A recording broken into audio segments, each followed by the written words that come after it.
क्या लगता है कैसा रहेगा सिकंदर का मुकद्दर? शेयर कर रही हूँ मेरा point of view movie Sikandar के बारे में। सिकंदर कहानी है राजकोट गुजरात के राजा संजय राजकोट और उनकी रानी साईश्री राजकोट की। संजय राजकोट को सिकंदर भी कहते हैं लोग, उनकी प्रजा प्यार से। और बताने की ज़रूरत नहीं, यही सलमान खान का कैरेक्टर है। और उनकी रानी का जो कैरेक्टर है, रानी साईश्री का जो कैरेक्टर है, वो निभाया है रश्मिका मंदाना ने। तो बहुत अपनी प्रजा का ध्यान रखते हुए ये राजा रानी अपनी ज़िंदगी जी रहे होते हैं। राजा प्रजा का ध्यान रखने में इतने व्यस्त होते हैं कि वो रानी को बहुत समय अच्छे से नहीं दे पाते हैं। तो रानी थोड़ा लेफ्ट आउट फील करती है, हालांकि वो राजा जी का बिल्कुल साथ देती है जो भी काम वो कर रहे होते हैं। And she feels that she is a lucky woman to have him as her husband. But फिर भी कहीं ना कहीं ये उनको दुख महसूस होते रहता है कि राजा जी उन्हें वक्त नहीं दे पाते हैं। बट वो समझती है कि उनकी बहुत ज़्यादा रिस्पॉन्सिबिलिटीज़ है और वो अपने प्रजा का कितना ध्यान रखते हैं। तो ये कहानी ऐसे चलते रहती है। बट इसके बावजूद भी रानी as a queen, as a wife अपनी सारी ड्यूटीज़ वो बिल्कुल अच्छे से निभाते हुए दिखाई दे रही है। वो राजा का बहुत अच्छे से ध्यान रखती है। राजा प्रजा का ध्यान रखने में इतने बिजी रहते हैं तो उनकी सुरक्षा का भी वो बिल्कुल ट्रैक रखती है कि उनके ऊपर कोई आँच ना आने पाए। उनके जो सिक्योरिटी गार्ड्स हैं, उनके जो एड्स हैं, उनके साथ बिल्कुल प्रॉपर कोऑर्डिनेशन हर वक्त बना के रखती है। And she looks into it के राजा जो है वो हमेशा सुरक्षित रहे। I mean, it goes unsaid कि Sikandar himself is capable of taking care of himself and the queen, but फिर भी the queen assures कि राजा सेफ रहे। तो जब फिल्म की शुरुआत होती है तो जो सीन है वो सीन ही इतना अच्छा है। एक प्लेन में लोग ट्रैवल कर रहे हैं और बिजनेस क्लास में एक लेडी है और लेडी के साथ में उसका एक बच्चा है लगभग 3 या 4 साल का। ये दोनों अकेले ही, इनके साथ और कोई नहीं है। They are travelling. वहीं पर एक लड़के की एंट्री हो जाती है। ये जो कैरेक्टर है इसको निभाया है प्रतीक स्मिता पाटिल, या इन्होंने अभी नाम चेंज किया है, प्रतीक बब्बर के नाम से भी अपने आप को बताते थे। तो ये एक होम मिनिस्टर के बेटे हैं या बहुत बिगड़े हुए बाप के कोई बेटे, ऐसे पता चल रहा था उस वक्त पे। साथ में उनके बाउंसर्स और बॉडीगार्ड्स भी चल रहे हैं। तो जैसे ये इस लेडी को देखता है लड़का, उसको पूछता है कि मतलब I have seen you somewhere. वो लेडी उसके साथ ज़्यादा इंटरेस्टेड नहीं है बातचीत करने में, बट वो बिल्कुल जैसे उसको कोई परवाह नहीं है किसी चीज़ की। वो उस लेडी की परमिशन क्या होती है इसमें, बड़ी बदतमीजी से फ़ोटो खींच लेता है अपने मोबाइल में। एंड देन ही सर्च इसके फ़ोटो कौन है, मैंने इसको कहीं तो भी देखा है। और उसको पता चलता है कि ये लेडी के कोई पोर्नोग्राफिक टाइप कोई वीडियोज़ आए हुए हैं अर्लियर टाइम्स में। और वो उन वीडियोस के तहत इस लेडी को ब्लैकमेल करना शुरू कर देता है कि वो उसके बच्चे को ये वीडियोस बता देगा, नहीं तो वो अग्री करे वो जो भी कह रहा है उसको करने को। And he tries to sexually abuse her. वो लेडी बहुत परेशान हो जाती है। She tries to seek help, but लोग आइदर सोए हुए हैं या इसके बाउंसर्स और बॉडीगार्ड्स हैं, डरी हुई है, उसको पता नहीं चल रहा एग्जैक्टली उसको क्या करना चाहिए। तो जैसे ही this boy tries to put his hands on this woman, पीछे हमारे महाराज बैठे हुए हैं और वो इसका हाथ तोड़ देते हैं। And the action begins. और पब्लिक जो है झूम झूम झूम, जो विसल्स बजती है, तालियां बजती है, जो हो हल्ला होता है, ओ माय गॉड, सलमान के fans they are crazy for him. तो यहाँ से फिल्म की शुरुआत हो जाती है और अच्छा ही लगता है ऐसा एक्शन देख करके। एक्शन ऐसी घटनाओं के लिए होता है, ऐसे लोग जहाँ कहीं भी हो पब्लिक में उनको फोड़ना बनता ही है मेरे हिसाब से। और इससे ज़्यादा मज़ा और किसी चीज़ में नहीं आता। एक्शन ऐसी घटनाओं के लिए बना हुआ है। तो बहुत मज़ेदार सीन था ये। यहाँ से मतलब अच्छा लग गया, बिल्कुल दिल खुश हो गया मेरा देख करके, और मेरा इंटरेस्ट और बढ़ा कि अब आगे क्या होने वाला है। तो जैसे कि ये घटना घटती है, सिकंदर इसको बहुत पीट देते हैं इस लड़के को, और उस औरत के पाँव पकड़ के माफ़ी मांगने भी लगाते हैं, उसका वीडियो भी शूट कर लेते हैं। तो ये जो दोनों बाप बेटे हैं, ये इसका बाप जो है वो होम मिनिस्टर है, और वो कैरेक्टर जो प्ले किया है वो सत्यराज ने प्ले किया है। उनका नाम है राकेश प्रधान, ये होम मिनिस्टर है। और ये अर्जुन प्रधान बेटे का नाम, जो बदतमीज़ बेटा था बिगड़ा हुआ। तो ये दोनों बाप बेटे सिकंदर के पीछे पड़ जाते हैं, पुलिस के थ्रू या किसी ना किसी चीज़ में फ्रेम करने की कोशिश करते हैं। जैसे राजा जी की बहुत सारी बिजनेसेस भी होते हैं, क्वारी होती है, खदान होती है। तो राजा जी का एक कर्मचारी है, वो कोई आदमी आता है और वो लालच दे देता है कि तुम इतने लाखों रुपए ले लो और मुझे 40 किलो तुम एक्सप्लोजिव तुम्हारे पास जो मटेरियल है वो मुझे दे दो, और ये पैसों के लालच में बिना सोचे समझे दे देता है। और उसी मटेरियल का यूज़ एक जगह पे पंजाब में टेररिस्ट अटैक होता है, बॉम्ब ब्लास्ट होते हैं, उसमें यूज़ किया जाता है। तो फिर ये सारे एंगल में राजा को फंसाने की कोशिशें होती है, और जो क्वीन है, जो साइश्री है, वो राजा को प्रोटेक्ट करने की पूरी कोशिश करते रहती है। बट ऐसे ही एक अटैक में या जो क्वीन है, she succumbs to her injury. जो ब्लास्ट होता है वो शार्प नेल्स के पीसेस उनके शरीर में घुस जाते हैं, and she succumbs to her injuries while she is pregnant. और जी हाँ, रश्मिका मंदाना का जो कैरेक्टर है, लगभग फिल्म के 40 मिनट में ही उनकी डेथ हो जा रही है। जब इनकी डेथ हो जाती है रानी साइश्री की, और जब उनके लास्ट राइट्स के बाद जो 13वीं और वो सारी पूजा पाठ हो रहा होता है, तब पंडित जी पूछते हैं राजा को कि उनकी राशि क्या थी, उनका लग्न क्या था, और उनका पसंदीदा मिष्ठान्न क्या है। तब राजा रियलाइज़ करते हैं कि यार मुझे तो मेरी बीवी के बारे में कुछ भी नहीं मालूम। For every piece of information he is dependent on his staff. वो उनको एक तरफ देख करके पूछते हैं कि क्या था, and he feels really bad. And Salman को मतलब ज़रूरत नहीं है कोई प्रूफ देने की वो कितने अच्छे एक्टर है, वो हम सब ने देख लिया है मैंने प्यार किया में वो किस लेवल का एक्टिंग कर सकते हैं वो टाइम से ही। और रोते हुए सलमान को देखकर किसी को नहीं अच्छा लगता है, और सबको रोना आ जाता है when he cries, and he feels कि वो एक बहुत ही ख़राब पति रहे हैं, और उनको ऐसे ही लगते रहा हमेशा कि पूरी ज़िंदगी पड़ी हुई है ये सारी चीज़ों के लिए, अभी तो उन्हें उनकी प्रजा के लिए काम करना चाहिए। बट उन्हें नहीं पता था कि ये ज़िंदगी इतनी जल्दी ख़त्म हो जाएगी उनकी रानी की। So this total angle was very emotional, it came as a shocker also in the story. तो स्टोरी में और इंटरेस्ट बढ़ते जा रहा था। फिर होता यह है कि जो रानी साइश्री है वो अपने ऑर्गन्स डोनेट कर चुकी होती है ना, शी हैज़ उन्होंने परमिशन दिया होता है कि उनकी डेथ के बाद उनके ऑर्गन्स ज़रूरतमंद लोगों को डोनेट करे जाए। तो उनके जो आँखें हैं, लंग्स हैं और हार्ट है, ये 3 ऑर्गन्स जो है इमीडिएटली उसी लगभग टाइम फ्रेम में 3 ज़रूरतमंद लोगों को वो मिल जाते हैं, और वो सक्सेसफुल हो जाता है वो ट्रांसप्लांट। बट क्योंकि राजा जी है तो वो डॉक्टर से थोड़ा रिक्वेस्ट करते हैं कि वो एक बार इन लोगों से मिलना चाहते हैं, तो प्लीज़ वो शेयर करें। तो ये इन्फॉर्मेशन वैसे तो बहुत कॉन्फिडेंशियल होती है, but this goes as complete entertainer. इसमें कोई ज़्यादा लॉजिक लगाने की ऐसी फिल्मों में ज़रूरत नहीं होती है, तो लेट दैट बी। और डॉक्टर जो है इन तीनों की इन्फॉर्मेशन दे देते हैं। 3 लोग मुंबई में हैं, और उसमें से एक बच्चा है कमरुद्दीन नाम का, लगभग 10-11 साल का होगा ये बच्चा। ये अनाथ बच्चा है, इसके माँ बाप ने इसको पैदा होते ही डंप कर दिया, फेंक दिया, चले गए, भाग गए, उसको छोड़ गए। तो कोई सोशल वर्कर्स ने उन्होंने इसको बड़ा किया, और वो धारावी के स्लम एरिया में मुंबई में बड़ा हो रहा है। और उसके लंग्स ख़राब हो चुके थे, इन्फेक्शन हो गया था उसके लंग्स में, और रानी जी के लंग्स इस बच्चे को मिले हैं। दूसरा कैरेक्टर है वैदेही का। वैदेही एक तमिल ब्राह्मण फैमिली से बिलोंग करती है। वो अपने पति और अपने सास ससुर के साथ माटुंगा की ब्राह्मण गली में रह रही है। वैदेही का कैरेक्टर जो है काजल अग्रवाल ने प्ले किया है, और इनकी आंखें ख़राब हो गई थी, तो इनको मिला है रानी जी की आंखें, इनको ट्रांसप्लांट हुई है, इनको मिली है रानी साइश्री की आंखें। और जो तीसरा कैरेक्टर एक निशा नाम की लड़की है, इसको रानी जी का हार्ट मिला है। अब ये जो 3 लोग हैं, राजा जी इनसे मिल भी लेते हैं, इनको इनकी लाइफ कैसी है क्या है ये देखते भी है। तो राजा जी को लगता है ठीक है मैं इनसे मिल तो लिया, बट इन तीनों की कुछ इश्यूज़ है। उनको लगता नहीं है सिकंदर को कि ये इन सिचुएशन में सर्वाइव कर पाएंगे।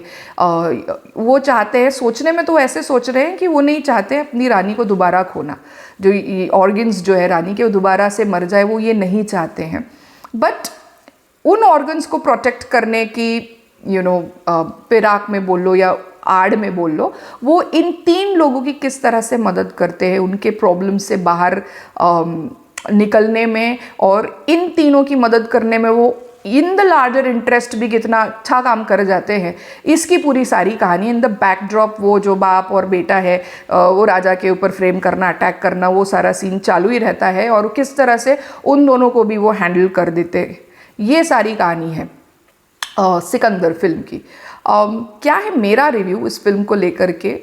जो मैंने ट्रेलर देखा था, जो मैंने इसका टीज़र देखा था, भाई उसमें खाली आपने मार धाड़ बताई, बट ये इस तरह की कोई स्टोरी निकल जाएगी इसका अनुमान मुझे टीज़र और ट्रेलर देख करके नहीं लगा था। तो ये कंप्लीट गेम चेंजर था मेरे लिए। काफ़ी एंटरटेनिंग लगी, मे बी बहुत लॉजिकली द ग्रेट ऐसी कोई फिल्म नहीं मैं क्लेम कर रही हूँ, but yes it is an entertaining movie. और ये जो इश्यूज उठाती है ना इस तरह की फिल्में, अगर कोई इन टॉपिक्स को छू भी देता है इन डेप्थ, तो चलो इन मामलों के इन डेप्थ जाने की कोई ज़रूरत नहीं है, बट थोड़ा भी सोल्यूशन की तरफ जाता हुआ जब इंसान को दिखता है ना तो एक सेटिस्फैक्शन मिलता है। जैसे कमरुद्दीन जो है धारावी के एरिया में बहुत ज़्यादा एक कोई है आदमी है जो उस एरिया की लैंड को अक्वायर करके वहाँ पे मॉल बनाना चाह रहा है और वो चाहता है कि वो एरिया खाली हो जाए, एक तो लोग वहाँ से भाग जाए, तो वहाँ पे वो गार्बेज को बर्न करने का, इलीगली बर्न करना चालू कर देता है और उसकी वजह से लोगों के फेफड़े इन्फेक्शन हो रहा है, लोगों को रेस्पिरेटरी ट्रैक्ट इन्फेक्शन हो रहा है, फेफड़े खराब हो रहे हैं लोगों के, और लोगों की मजबूरियाँ है, वो जा नहीं पा रहे अपनी गरीबी को लेके, अपनी परिस्थिति को लेकर के, और ये उनके ऊपर फोर्स कर रहा है एक तो सारे मर जाए इस इन्फेक्शन से, इस धुएं से, या तो फिर भाग जाए, वो ऐसा चाह रहा है। तो किस तरह से जो राजा है उनके पास 25% ऑफ भारत का गोल्ड है ऐसा भी दिखाया गया है, तो ही इज़ वेरी रिच, उनके और भी बिजनेसेस हैं and he is extremely rich. तो मनी, पैसा और कुछ अपना एक्शन की ताकत को यूज़ करके किस तरह से ये कमरुद्दीन का ये जो प्रॉब्लम है वो भी सॉर्ट आउट करते हैं। जो वैदेही है वो एक बेहतर ज़िंदगी चाह रही है, फैमिली इनकम कम लग रही है, बच्चों की बेहतर एजुकेशन चाह रही है, बट उसको काम करने नहीं मिलता क्योंकि उसके फादर इन लॉ की ऐसी सोच नहीं, उनको लगता है कि औरतों को बाहर नहीं जाना चाहिए। तो किस तरह से उस मुद्दे को भी वो टच करते हैं और उसको रिजॉल्व करने की कोशिश करते हैं, सोच बदलने की कोशिश करते हैं फादर इन लॉ की। वैदेही सुसाइड अटेम्प्ट करती है तो उसको किस तरह से समझाते हैं सिकंदर। ये सारे इम्पॉर्टेंट मुद्दे हैं डे टू डे लाइफ के, एक इंडिविजुअल के, एक फैमिली के अंदर में। जो लड़की है निशा, जिसके पास हार्ट है रानी साइश्री का, उसका बॉयफ्रेंड है, वो समझती है कि वो कोई अल्फ़ा मेल है, आई थिंक वो एनिमल पिक्चर से सब आ गया है, अल्फ़ा मेल जैसे कोई कुत्ता है। तो वो जो है निशा को बहुत बैडली ट्रीट करता है, अग्रेसिव है, मार धाड़ करना या वॉट एवर, उसके साथ ऐसा बैड बिहेवियर को वो अल्फ़ा बोलते रहती है वो बच्ची।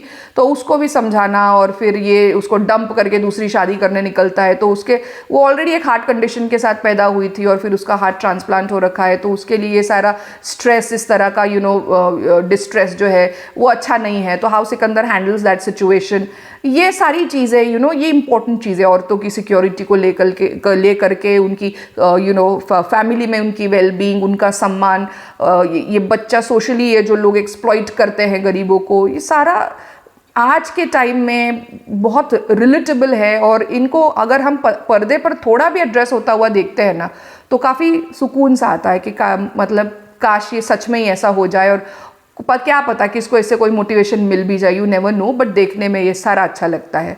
सो ये ऐसे कहानी इसकी बुनी हुई है। फिल्म का जो डायरेक्शन है, स्टोरी है और जो स्क्रीन प्ले राइटिंग है, सारा का सारा मुर्गादौस का है। मुर्गादौस ने हिंदी में गजनी, हॉलीडे, अकीरा और अकीरा के बाद अब सीधा सिकंदर, ये 4 फिल्में ही उन्होंने हिंदी में बनाई हैं। उनके जो साउथ में काफ़ी उन्होंने फिल्में और बढ़िया फिल्में बनाई हुई हैं। तो this film is not that bad according to me, काफ़ी अच्छी एंटरटेन कर रही है। स्क्रीन प्ले मुझे कहीं कहीं ऐसे लगा कि फास्ट है, थोड़ा ओवरलैप हो गया, या किस तरह से लिखा गया है उसको वो समझ में नहीं आया। खास करके जो वैदेही की फैमिली, उसमें कौन किसका क्या है, वो क्या बोल रहे हैं, किस गहने की बात हो रही है, थोड़ा ये कन्फ्यूजन पैदा करने लायक सा ऐसा लग रहा था। बट चलो एक ओवरऑल आइडिया आपको आ जाता है। तो स्क्रीन प्ले थोड़ा सा मुझे ऐसे लगा फास्ट है, या तो ओवरलैप कर दिया या तो वो एडिटिंग में प्रॉब्लम हो गई है, ऐसा मुझे देखने को लगता है। बाकी म्यूज़िक प्रीतम का है, जो मुझे यकीन नहीं हो रहा कि प्रीतम का म्यूज़िक है, क्योंकि गाने मुझे फिल्म के कुछ खास जमे नहीं, अच्छे नहीं लगे इतने ज़्यादा। बैकग्राउंड म्यूज़िक आजकल मुझे सारी फिल्मों का बैकग्राउंड म्यूज़िक है मुझे इरिटेटिंग सा ही लग रहा है, बट सिकंदर में एक रैप बजता है, कई जगह पर वो रैप बजा है। किसने गाया है मुझे नहीं पता चल पाया इन्फॉर्मेशन एग्जैक्टली, मैं और पता करूँगी, उसके ऊपर मैं भी एक शॉर्ट वीडियो बनाऊँगी, बट वो रैप मुझे अच्छा लगा।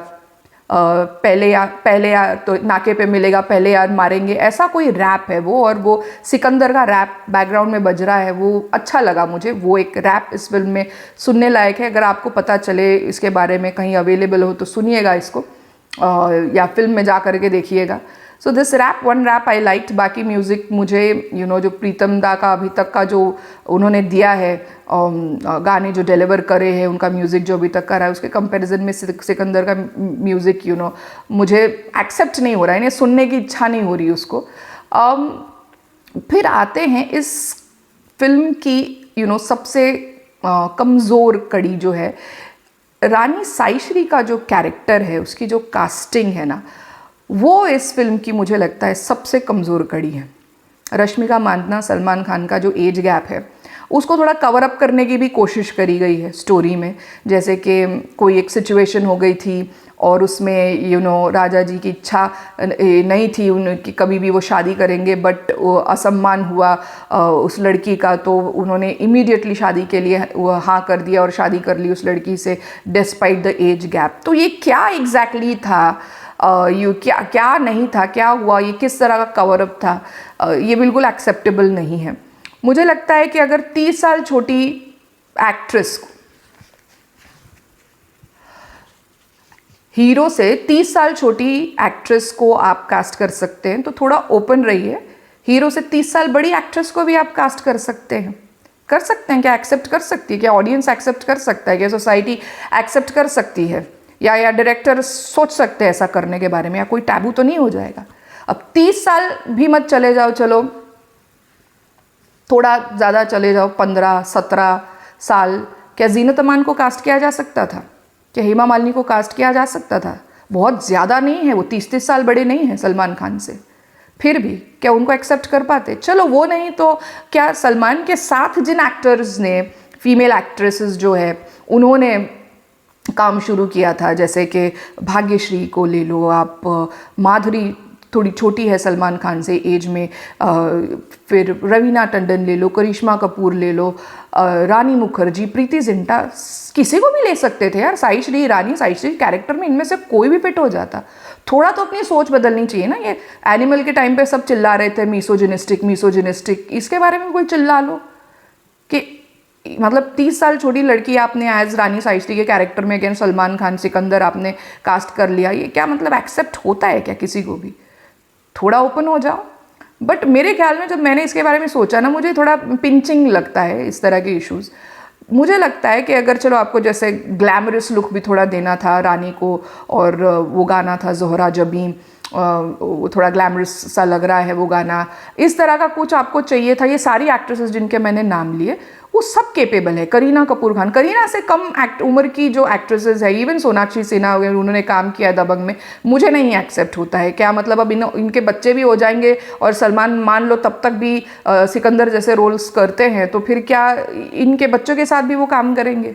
ये तो कहीं ना कहीं मुझे नहीं एक्सेप्ट नहीं हो रहा है। करीना कपूर खान यानी 10-11 साल तक का भी चलो ठीक है, एक लगता है 20 साल तक का भी चलो ठीक है, एक बार लोग एक्सेप्ट करें, वो भी मुझे काफ़ी प्रॉब्लमेटिक लगता है। But I think in my view अगर थोड़ा ग्लैमरस और धांसू रानी चाहिए थी तो संगीता बिजलानी को इस रोल में लिया जा सकता था। वो सलमान से लगभग 5 साल बड़ी है, बट जो अभी हम उनको डांस रियलिटी शोज़ में भी देख रहे हैं, उनकी जो अदा है, उनका जो स्किल है, जो एटीट्यूड है उनका आज के टाइम में, और बहुत अच्छा है यार, वो अच्छी लगती मुझे लगता है रानी साईश्री के कैरेक्टर में। अगर सिकंदर के अगेंस्ट में रानी साईश्री के कैरेक्टर में संगीता बिजलानी को कास्ट किया जाता। So this is my take on the movie Sikandar. तो लेट्स सी बॉक्स ऑफिस पे सिकंदर का मुकद्दर क्या कहता है। सब लोगों के रिव्यूज़ जो मुझे लग रहे हैं काफ़ी नेगेटिव से लग रहे हैं। I don't know how that is going to affect the film. Salman के फैंस क्या सोचते हैं? वैसे सलमान के फैंस ज़्यादा सोचते नहीं हैं, वो बस जाते हैं, भाई की पिक्चर लगी है चलो जा कर के देखते हैं। एक बात और यहाँ पर शेयर करना चाह रही हूँ कि जब पूरी फिल्म में भी जब सलमान और रश्मिका बीच में कोई केमिस्ट्री एज सच नहीं दिखाई दे रही है। सलमान का जो बिहेवियर है रश्मिका की तरफ वो मोस्टली सा प्रोटेक्टिव सा और एक फादर डॉटर टाइप बिहेवियर ही वो मुझे लग रहा है। किसी भी एंगल से वो राजा और रानी यानी कपल नहीं दिखाई दे रहे हैं। Maybe Rashmika is trying to bring it on through her expressions and her gestures, but Salman का जो एटीट्यूड है रश्मिका को लेकर के फिल्म में वो बिल्कुल वैसा नहीं है जो शायद बाकी एक्ट्रेसेस के साथ रोमांटिक एंगल में हमने उनको देखा हुआ है। वो बिल्कुल प्रोटेक्टिव मुझे दिख रहे हैं एंड वो एक फादर डॉटर रिलेशनशिप टाइप ही मुझे वो लग रहा है the way Salman is portraying his character with Rashmika Mandanna. So I think Rashmika की जगह संगीता बिजलानी को होना चाहिए था and that would have added nice ऐसा थोड़ा एक ट्विक थोड़ा कर देता सिकंदर मूवी को और इसका चार्म जो है थोड़ा और बढ़ जाता मेरे ख्याल में। So let me know what you think guys, and अगर आप रिलेट कर पा रहे हैं with my way of narration then do like share and subscribe to my channel. See you in the next video.